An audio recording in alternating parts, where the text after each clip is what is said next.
कैसे हैं आप लोग? Keep it real. इंटरव्यू तुम लोगे? जी सर। क्या नाम है तुम्हारा? शिवाजी राव।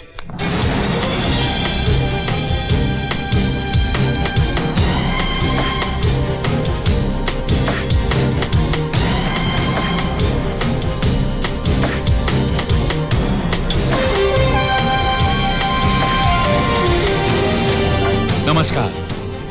आज हमारे सामने जो गेस्ट है उन्हें किसी इंट्रोडक्शन की जरूरत नहीं है। उन्हें न सिर्फ आप और हम जानते हैं बल्कि सारी दुनिया उनसे परिचित है। नमस्ते। नमस्ते। सर, हर बार चुनाव में आने वाले मुख्यमंत्री हमारी समस्याओं को हल करेंगे यह सोचकर जनता अपना वोट डालती है, लेकिन हर बार उसे निराशा होती है, उसके साथ धोखा होता है। आपके राज में भी ऐसे ही हो रहा है, क्यों सर? लगता है तुम अपने स्टूडियो से बाहर ही नहीं निकलते हो। आज महाराष्ट्र के हर घर में कलर टीवी और हर गांव में डिश एंटेना है। कोने कोने में एसटीडी और आईएसटी के बूथ लगे हुए हैं। इंटरनेट है। हर आदमी के पास अपनी अपनी गाड़ी है। आज हर आदमी पांव में जूता पहनता है, हाथ में घड़ी लगाता है, एसएल वर्ल्ड जाता है, मैकडोनल्ड में खाना खाता है। लोगों का स्टैंडर्ड ऑफ लिविंग इतना ऊंचा हो गया है और मैं दावे से कह सकता हूं कि पिछले 15 सालों में एक भी आदमी भूखमरी से नहीं मरा। कोई किसान मैकडोनल्ड का बर्गर तो क्या 2 वक्त की रोटी नहीं खा पाता। कोई मजदूर कार में नहीं घूमता बल्कि कड़ी धूप में पत्थरों पर अपनी एड़ियां रगड़ता है। अमीर और अमीर होता जा रहा और गरीब सड़क पर आ गया है। दुनिया का सबसे बड़ा स्लम हमारे शहर में है सर। लोग आज भी ट्रेनों और बसों में जानवरों की तरह धक्के खाते हैं। राशन की दुकानों पर घंटों लाइन में खड़े रहते हैं। बच्चे अभी भी सिग्नल पर भीख मांगते हैं। उंगली उठाने वाले उंगली उठाते ही रहेंगे। तुम्हें मालूम है, मेरे सीएम बनने के बाद स्टेट में पढ़े लिखों की संख्या 64.8% हो गई है। केरला और मिजोरम में 90% है। इंडस्ट्री के मामले में महाराष्ट्र नंबर 1 है। क्राइम में भी नंबर 1 है। अब सिर्फ 35.8% लोग गरीबी की रेखा के नीचे हैं। पंजाब में 11.7% उसके नीचे है। और आज भी यहाँ गांव में एक आम आदमी की एवरेज इनकम सिर्फ 3 रुपया प्रतिदिन है। मिस्टर शिवाजी राव, पहले अपने आंकड़े साफ करो और फिर बात करो। सर, ये वर्ल्ड इकोनॉमिक फोरम रिपोर्ट, ये आईएमएफ रिपोर्ट, ये human rights commission, amnesty international और ये world bank report. World bank का कहना है सर, जो कर्ज उन्होंने आपकी सरकार को दिया था वो पब्लिक तक पहुंचा ही नहीं। उसे आपके मिनिस्टर्स खा गए, इसलिए उन्होंने अपना अगला इंस्टॉलमेंट कैंसिल कर दिया। तुम्हें पता नहीं है बेटे, वर्ल्ड बैंक ने ऐसी शर्तें रखी थी कि सारी स्टेट गिरवी हो जाती। क्या शर्तें थी सर, जरा खुल के बताएंगे? वो तुम्हें बताने की जरूरत नहीं है, मैं जनता को बता दूंगा। जनता आपको देख रही है, सुन रही है। यहां बताइए, वर्ल्ड बैंक ने इंस्टॉलमेंट कैंसिल क्यों की? वो ऐसे नहीं बता सकता। पूरा पुलिंदा है 1000 पन्नों का। एनेक्स्चर ABCD करके 18 सेक्शन है।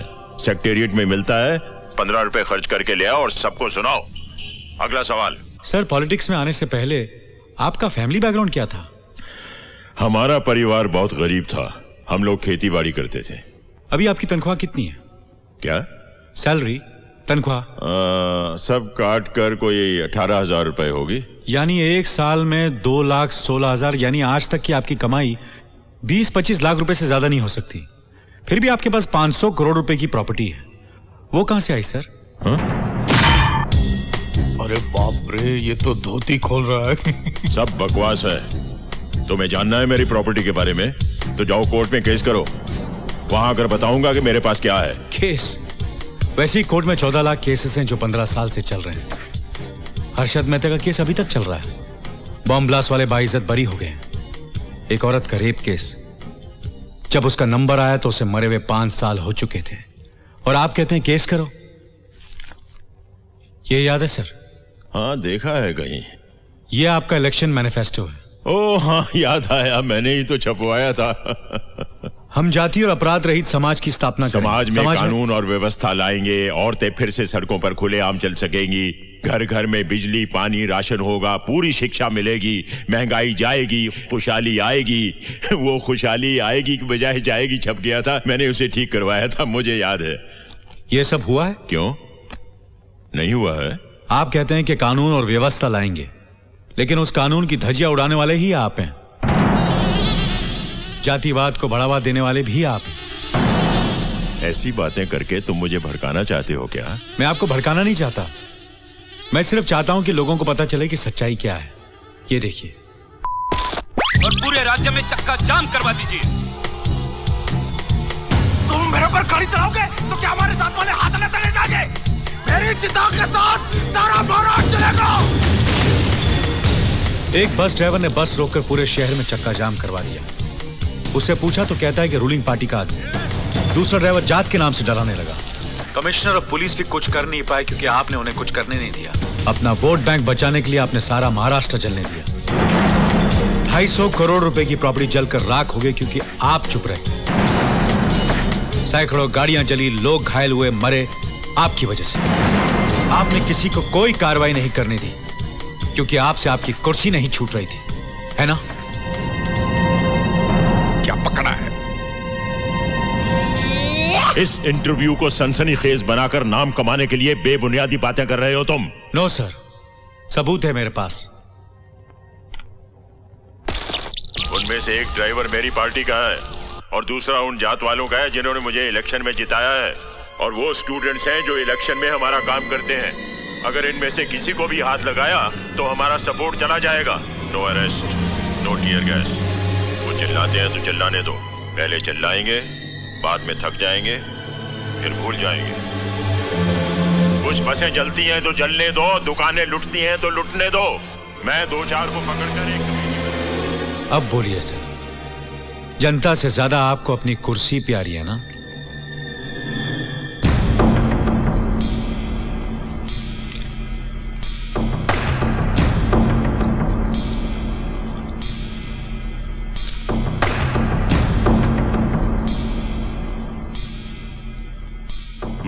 बोलिए सर।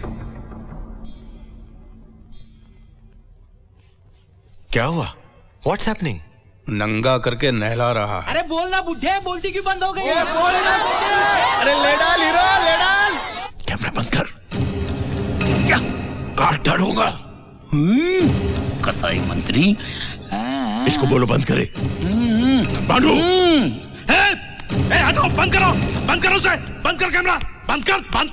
साले बंद कर, नहीं तो मैं तेरी को बताऊं। अरे भाई साहब, अबे साले सुनाई नहीं दे रहा तुम लोगों को? बंद करो ये, बंद करो। ये दलियल बंद करो इसे, नहीं तो तेरा पूरा जंगल काट दूंगा। एक झाड़ नहीं बचेगा झाड़ने के लिए। बंद करो सबका। अरे यार जरा कैमरा कंट्रोल रूम की तरफ घुमाइए। अपनी चप्पल दिखा रहा है यार। चलो जी, हम उसको दिखा देते हैं। Please cool down. कूल को पीछे डाल के कूल कर वो दूंगा। कैमरा लेके यहाँ आ रहा है। बंद करो ये, बंद करो। अबे चप्पल नीचे कर, ये असेंबली नहीं है घर। अरे तो इनको बोला ना, ये लोग क्यों नहीं बंद कर रहे? बेवकूफ, ये लाइव टेलीकास्ट से लाइव क्रिकेट मैच की तरह सारे देश की जनता देख रही है। चप्पल नीचे कर। मैं भी दिख रहा हूँ क्या?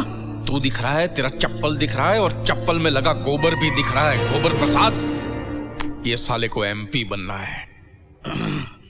आइए साहब, ये लाइट लीजिए। ये एक बार चप्पल दिखाइए प्लीज।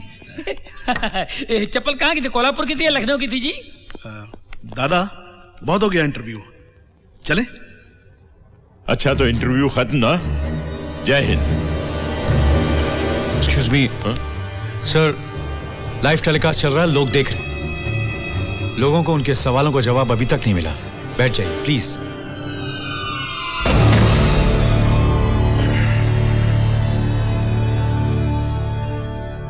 अच्छी डबिंग की है। मेरे जैसी आवाज वाले किसी से कुछ भी बुलवा कर जनता को मेरे खिलाफ भड़काने की साजिश है ये। इन सवालों के जवाब देना मैं जरूरी नहीं समझता। इसे खुद मैंने अपने कैमरे से शूट किया है सर। ऑपोजिशन वालों ने इसके लिए तुम्हें कितना पैसा खिलाया है? अगर आप ऑपोजिशन में होते तो कितना पैसा खिलाते? माइक पकड़कर सैटेलाइट टेलीविजन की आड़ में तुम मुझसे कुछ भी पूछोगे और मैं उसका जवाब दूंगा। क्यों? जवाब देना आपकी ड्यूटी है सर, इसलिए 8 करोड़ लोगों ने आपको चुना है। मुख्यमंत्री क्या होता है जानते हो? आज तक एक बार भी CM के ऑफिस में आए हो? वहां की चौखट पार की है तुमने? आकर देखो कि दिन में कितने लोग मिलने के लिए आते हैं, रोते हैं, सवाल पूछते हैं, धन्यवाद करते हैं, पैर छूते हैं, मालाएं पहनाते हैं, गालियां देते हैं। जानते हो कितना कुछ झेलता हूं मैं? जो CM की कुर्सी पर बैठता है ना, वही जानता है। जब कभी कोई दंगा फसाद या कुछ ऐसा होता है तो जज्बाती होकर जल्दबाजी में मैं एक तरफा फैसला नहीं करता। मैं पहले फसाद की जड़ तक पहुंचता हूं और फिर से सुलझाता हूं। तुम्हारी तरह हवा में सवाल नहीं पूछता, और यही मैंने उस दिन किया। उस दिन आपने कुछ भी नहीं किया सर। जो समस्या आसानी से हल हो सकती थी उसे आपने अपने फायदे के लिए और बड़ा बनने दिया, और अब यहां बैठकर खुद को जस्टिफाई कर रहे हैं। आग में हाथ डालोगे जल जाओगे। तुम समझ नहीं रहे हो। डाल के देखो फिर पता चलेगा। एक दिन, सिर्फ एक दिन के लिए सीएम बन के देखो। Subscribe now and press the bell icon. Never miss an update.